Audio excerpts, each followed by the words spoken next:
नमस्कार, आप देख रहे हैं कास इंडिया। आज हमारे साथ बातचीत के लिए मौजूद हैं स्वामी दयानंद अस्पताल के senior orthopaedic surgeon doctor Gaurav Sharma. हम आज इनसे बात करेंगे कि जो अर्थराइटिस, एंकिलोजिंग स्पॉन्डिलाइटिस या रूमेटॉइड अर्थराइटिस के पेशेंट्स में जो हिप जॉइंट में प्रॉब्लम शुरू होती है, उसके क्या कारण हैं, किस स्टेज में जाके हम पहचान कर सकते हैं कि अब लास्ट विकल्प सर्जरी ही है और हमें सर्जरी कब कराने की ज़रूरत पड़ सकती है और सर्जरी नहीं कराने पर किस तरह की समस्या हो सकती है, क्या डिसएडवांटेज है। तो आइए हम बात करते हैं ना। डॉक्टर साहब, आपका स्वागत है। नमस्कार। डॉक्टर साहब, सबसे पहले ये बताइए कि हमने अक्सर देखा है कि जब भी चाहे वो अर्थराइटिस का केस हो, चाहे वो एंकिलोजिंग स्पॉन्डिलाइटिस हो या रूमेटॉइड अर्थराइटिस हो, इन सारे मामलों में अधिकतर जो प्रॉब्लम शुरू होती है वो हिप एरिया से ही शुरू होती है। इसके क्या कारण है? देखिए, ऐसा नहीं है कि हर केस में अर्थराइटिस हिप से शुरू होती है। ऑस्टियोआर्थराइटिस मोस्ट कॉमनली नी में होती है। रूमेटॉइड अर्थराइटिस भी मोस्ट कॉमनली स्मॉल जॉइंट की डिजीज़ है। यदि लार्ज जॉइंट वो करती है तो नी करती है, हिप करती है। लेकिन एंकाइलोजिंग स्पॉन्डिलाइटिस है ऑब्वियसली लार्ज जॉइंट यानी कि हिप और शोल्डर ही करती है। शोल्डर थोड़ा रेयर करती है, मेनली हिप करती है। तो यदि हम ब्रॉड स्पेक्ट्रम में बात करें, नॉर्मल ऑस्टियोआर्थराइटिस जो हम डे टू डे देखते हैं, जो ओल्ड एज में होती है, ऐसे डिजेनरेटिव आर्थराइटिस करते हैं, वो नी में होती है most commonly. Rheumatoid arthritis most commonly small joint की होती है, कभी कभी वो नी को भी करती है, जनरली हिप को और शोल्डर को नहीं करती है। लेकिन एंकाइलोजिंग स्पॉन्डिलाइटिस यदि वो लार्ज जॉइंट को इन्वॉल्व करती है तो मोस्ट कॉमनली वह इन्वॉल्व करती है हिप को और शोल्डर को। तो ये डिफरेंशिएशन है इन तीनों में। जी।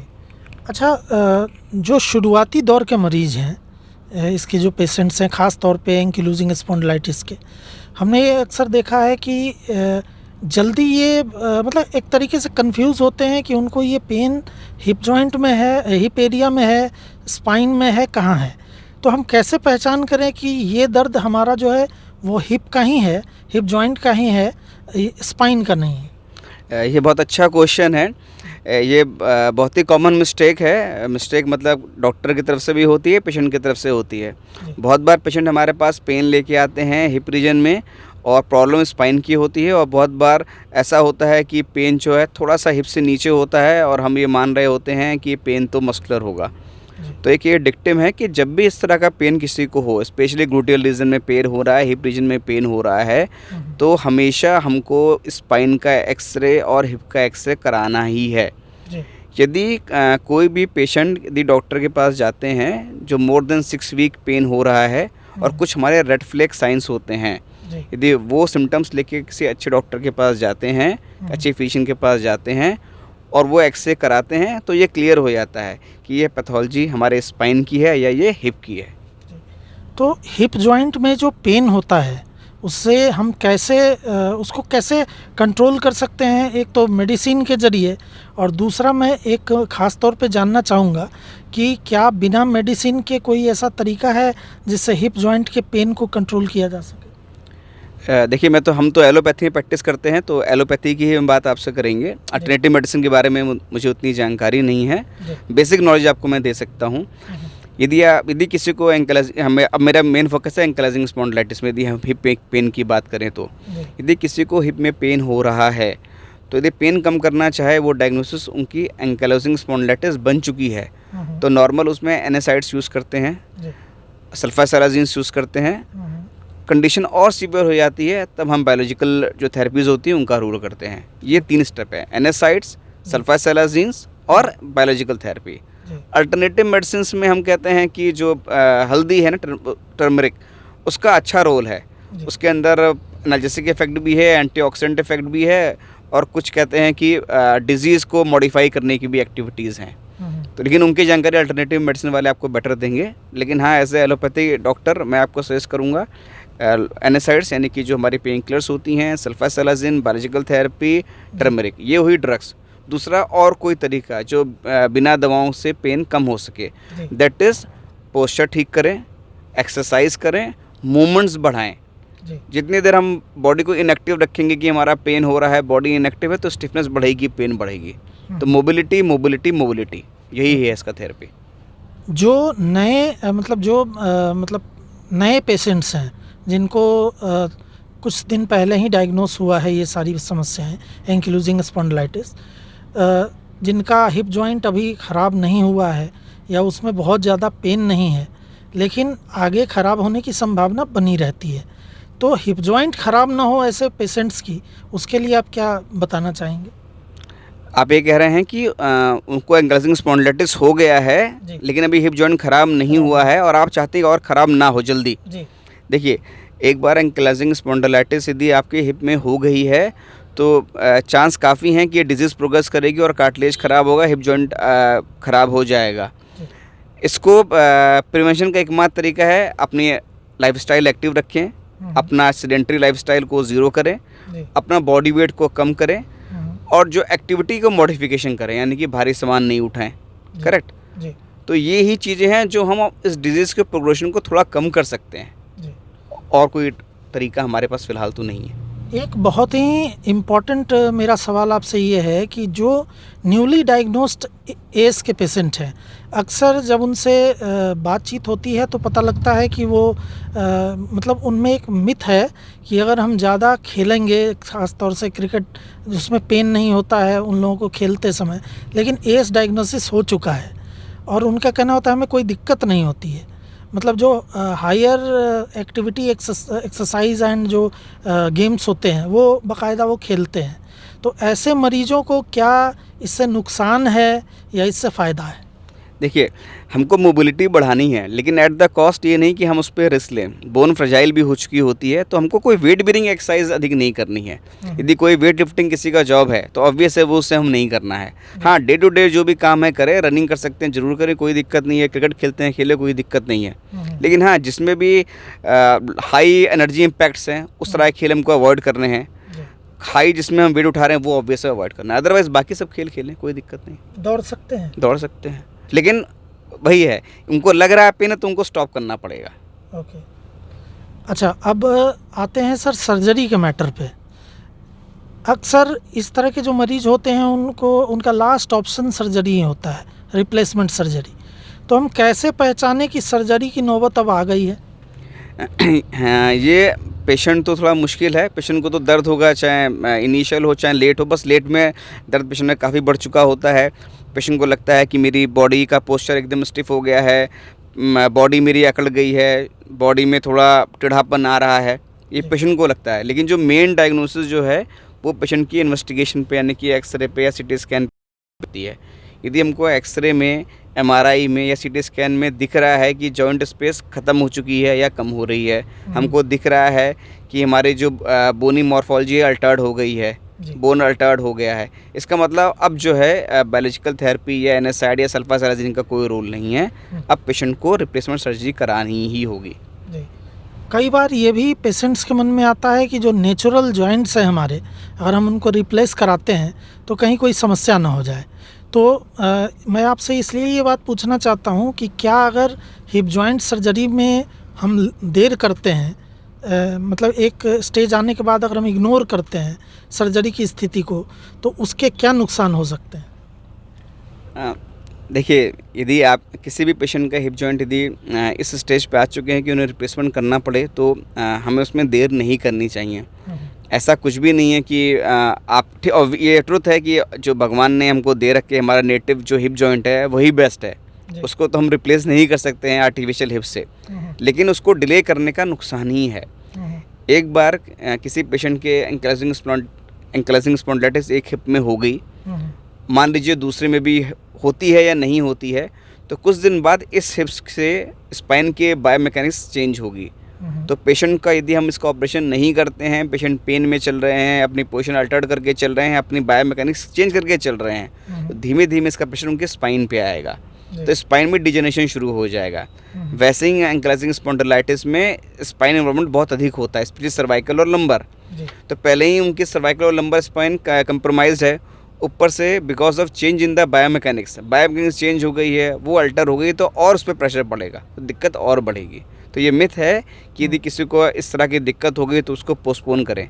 यदि डॉक्टर ने, जो भी ऑर्थोपेडिक सर्जन है या जो फिजिशियन है, उन्होंने बोल दिया कि नहीं आपका जॉइंट स्पेस ख़त्म हो चुका है या आपकी जॉइंट ख़राब हो गए हैं, इसका ऑपरेशन कराना है, तो उसमें फिर हमको डिले नहीं करना चाहिए।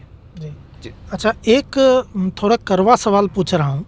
अक्सर ये देखा जाता है कि पेशेंट्स कहते हैं ये चीज़ कि जॉइंट रिप्लेसमेंट करने के लिए डॉक्टर्स तो आजकल यूं ही कह देते हैं।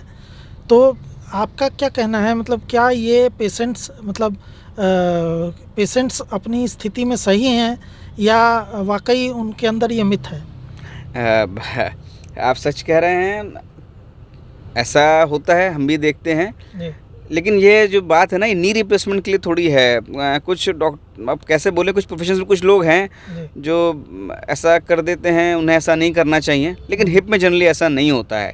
जी। हिप में पेशेंट तभी डॉक्टर के पास जाते हैं जब उनको पेन बहुत अधिक हो चुका होता है, हम्म।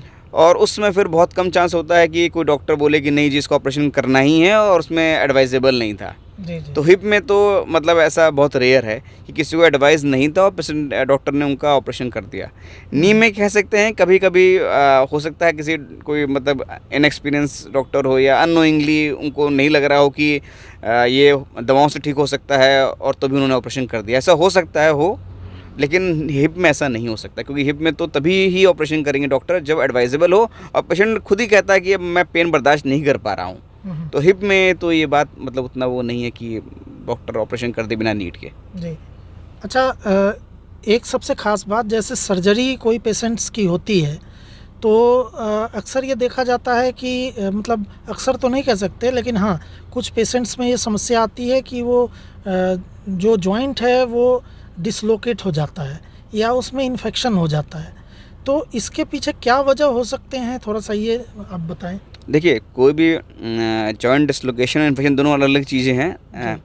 ऐसा नहीं है कि ऐसा नहीं होना चाहिए। हम मेडिकल फील्ड जो है, सब कुछ हमारा मेडिकल फील्ड, हम एक एल्गोरिथम है उस पर बिलीव करते हैं।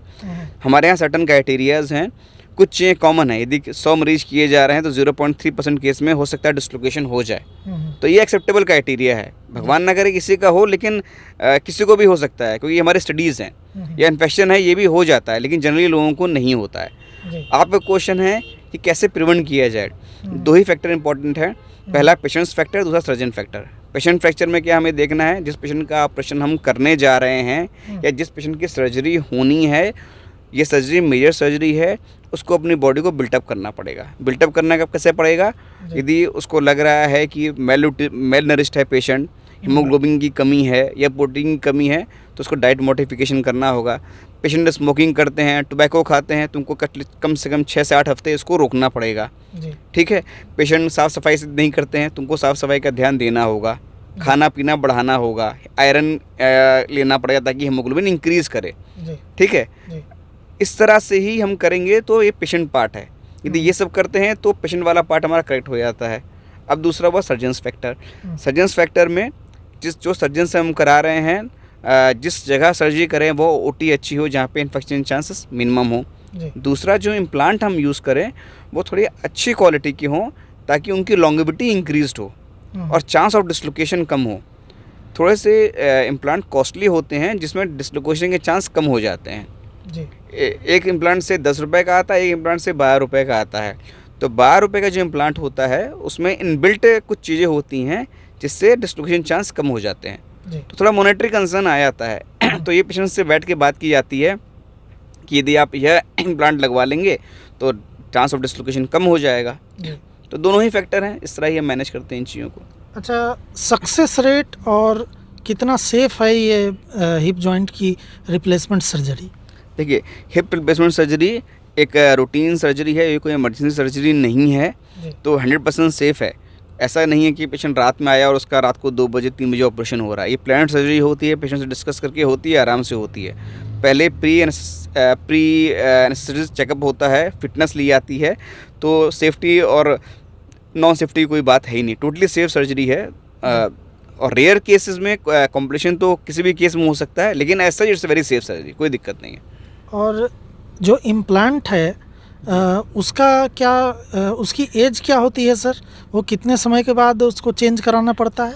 नॉर्मली जो इम्प्लांट हैं उनकी लॉन्गेविटी 15 साल होती है, 10 साल होती है। आजकल ऑक्सीनियम इम्प्लांट्स आ रहे हैं, उनकी लॉन्गेविटी 20 से 25 साल होती है। कोबाल्ट क्रोमियम है, ऑक्सीनियम्स हैं, थोड़ी सी लॉन्गेविटी इंक्रीज हो जाती है इनसे, जी जी 20-25 साल तक होती है। बाकी बहुत सारे फैक्टर्स और भी जो डिपेंड करती है लॉन्गेविटी में, से पेशेंट का वेट कितना है, पेशेंट सर्जरी करने के बाद हमारी बात कितनी मान रहे हैं, वीर एंड टेयर कितना हो रहा है पेशेंट्स में। ऑन एवरेज 20-25 साल निकल जाते हैं। जी।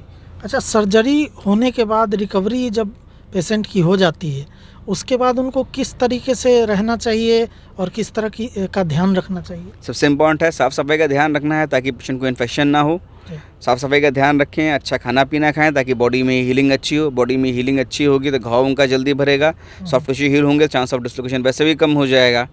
ये तो हुआ पेशेंट की तरफ से। दूसरा है, जैसे डॉक्टर बताते हैं कि हिप सर्जरी के बाद पैर को एब्डक्शन मतलब बाहर की तरफ रखें। डॉक्टर बताते हैं पैर को अंदर ना करें, टेढ़ा ना करें। तो ये सब प्रिकॉशंस जो डॉक्टर बताते हैं वो करना है। डॉक्टर बताते हैं कि आपको कब चलना है। किसी इम्प्लांट्स में हम कह देते हैं से 2 दिन बाद चलो, किसी में हम 6 हफ्ते वेट करते हैं। तो ये डिपेंड करता है patient to patient, implant to implant, तो वो फॉलो हमें करना पड़ेगा। अच्छा, कई सर्जन्स दावा करते हैं कि सर्जरी के बाद वो पैर मोड़ के बैठ सकते हैं, नीचे ज़मीन पे बैठ सकते हैं। तो ये क्या मतलब इसको आप कैसे लेते हैं? सर्जरी के बाद 99% केस में सभी पेशेंट्स को हम कहते हैं कि आराम से बैठ के सिरहाने, बेड पे मतलब बैठ के पैर मोड़ के सीधा करके बैठ सकते हैं। There is no if, there is no but. लेकिन आप बोलो कि सर्जरी के नेक्स्ट डे पेशेंट को उकड़ू बैठाने की बात, तो इंडियन सिनेरियो में ये मतलब बहुत एडवाइजेबल नहीं है। क्योंकि आप इंडियन सिनेरियो में जो हमारे, एटलीस्ट मैं गवर्नमेंट सेटअप में हूँ, तो हमारे पास जो मरीज आते हैं, यदि हम उनको बोलेंगे भाई तुम नीचे उकड़ू होकर बैठ जाओ नेक्स्ट डे, तो फिर वो थोड़ा सा इसका और लिवरेज लेंगे, तो हो सकता है वो डिस्लोकेट कर दें। तो कभी भी हम एडवाइस नहीं करते हैं कि आप सर्जरी के बाद नीचे बैठो। हाँ, बेड पे हम जरूर बैठाते हैं जी। और पेशेंट को वॉकर से चलाना है या विद सपोर्ट स्टिक से चलाना है, वो डिपेंड करता है पेशेंट टू पेशेंट। से करीब 3 to 6 वीक में हम पेशेंट चलाना शुरू कर देते हैं। ओके, ठीक है। हमसे बात करने के लिए बहुत बहुत धन्यवाद।